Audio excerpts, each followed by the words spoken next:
Hi everyone, welcome to my YouTube channel. In this tutorial, I will show you how to use instance on points, but this time I'm gonna be using the collection of those objects to instance them on this cube.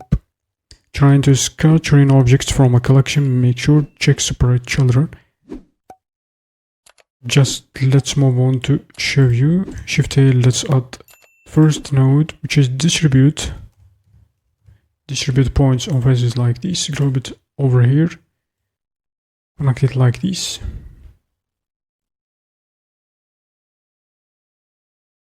Shift A, let's add another node, which is instance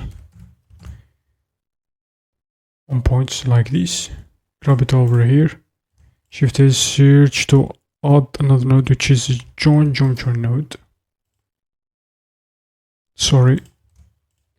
Join geometry node, connect it like this, and let's try to connect instances to geometry.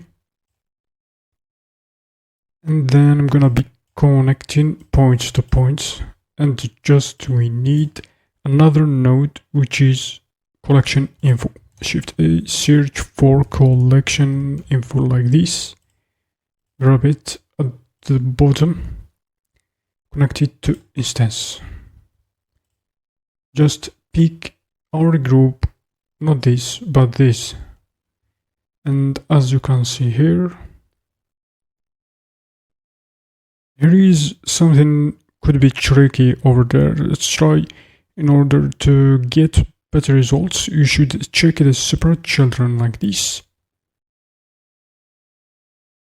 Check separate children before adding your collection, before picking your collection. Connect the geometry to instance like this.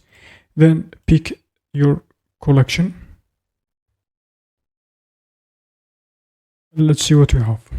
Also, you should check reset children, because when you try to uncheck that, it's gonna be moving those objects, and that we have here, all those objects are instanced on that cube.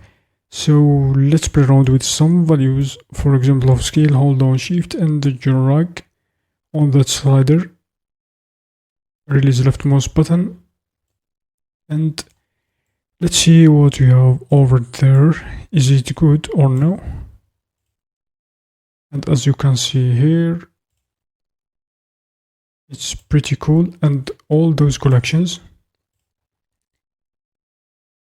all those objects from that collection are instanced on that cube as shown in our tutorial. And that's it. I hope you learned something new. Thanks for watching.